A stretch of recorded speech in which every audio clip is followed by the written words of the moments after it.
Hey guys, it's Onan. We're on facility today.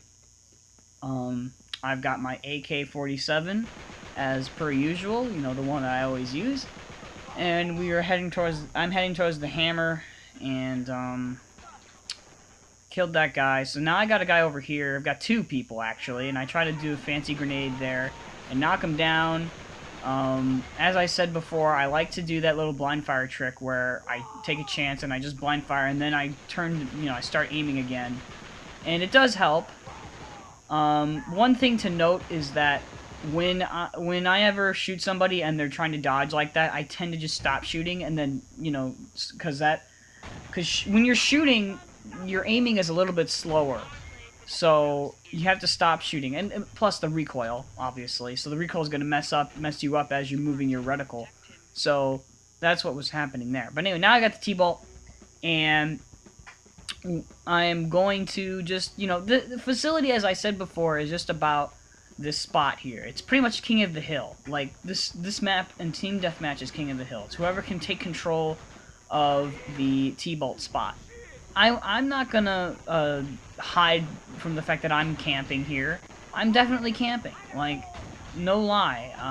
What else am I gonna do on this map? I mean, I had this discussion with a friend of mine yesterday. It's like, Syria and Facility are both about who can take control of the T-bolt spot, and then, it's pretty much just King of the Hill at that point. So, I mean, it may not be like, a legitimate objective, but pretty much, like, it is pretty much King of the Hill. Like, not even kidding. So, right now I got the M9. We're on a pretty good run here.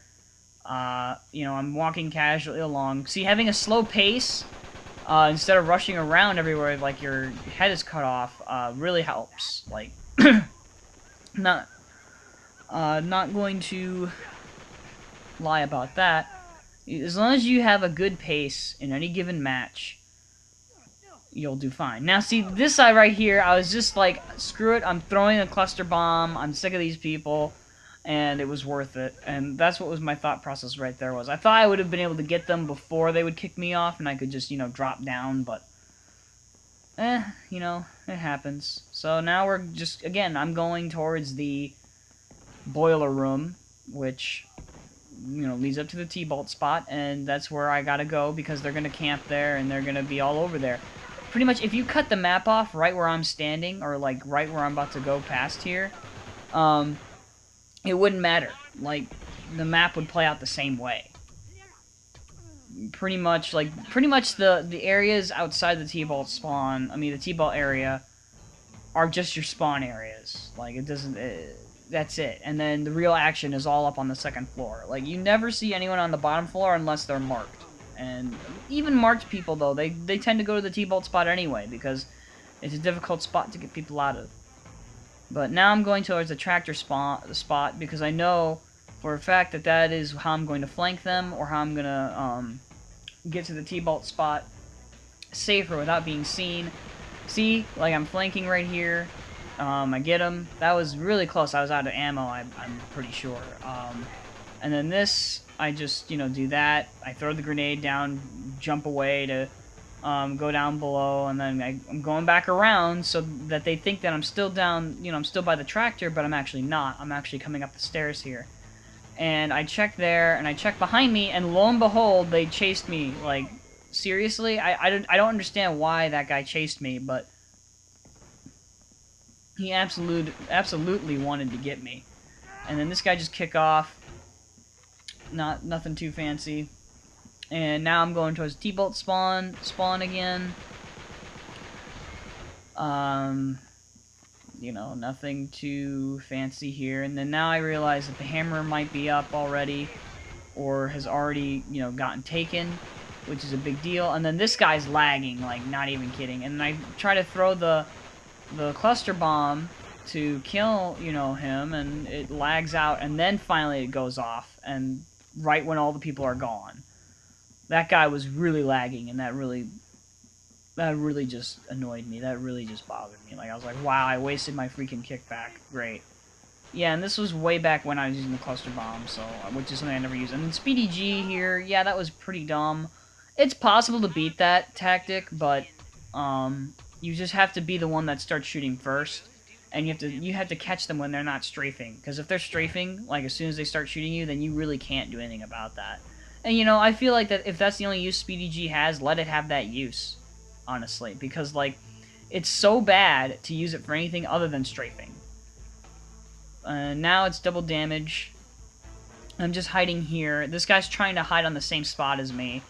I'm trying to make room for him. I'm trying to be nice and just make room for him so I don't get spotted. But he can't seem to stay on the same spot as me there. Whereas in Uncharted 2, I'm pretty sure you could do that. There's a lot of weird nuances in regards to these maps that are different from Uncharted 2. And it's not just like the most obvious things either. There's some pretty subtle things that are different. Anyway, double damage is still going. I never leave unless it's completely gone, like, or it's about to be completely gone. Like, I mean, I leave like literally after like, you know, just once it's counting down from 2 to 1 is when I usually would start to leave. Maybe nowadays I tend to wait until it's completely done because you never know when someone's gonna pop up. So again, going back up to the first floor. As I said, pretty much like the power plays, it's like you gotta go to the first floor if you want to survive, and then that was dumb, T-Bolt. I saw him last second, and I was like, I gotta start shooting him, but I didn't know he had a T-Bolt, so I died. We need to respawn here. Now they spawn me in the map room. See, that's another thing, like, you can spawn in the map room, and it's like, they pretty much give you instant access to the other team, wherever they are on the second floor. And I decided to take the staircase instead of the ladder, and well, lo and behold, there's someone here, and I completely screwed up right there. Had I started aiming, like, after that little blind fire mess, I probably would have killed him, but I didn't. And I probably should have rolled, actually, to survive that melee, but I didn't. What else is there to say? You know, I mean, this is about over, 46 to 40. All I can say is that this match was a little interesting.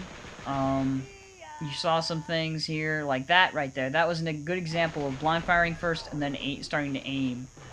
Because I noticed that they were getting shot. And then, yeah, so, you know, scope zoom's kind of underrated. If you pair it with something, it's actually pretty good. Like I said, accuracy and scope zoom is not bad. It's not the best, but it's more original than being someone that just uses the Gmal all day. But anyway, that's it. I'll see you guys in the next commentary. Peace.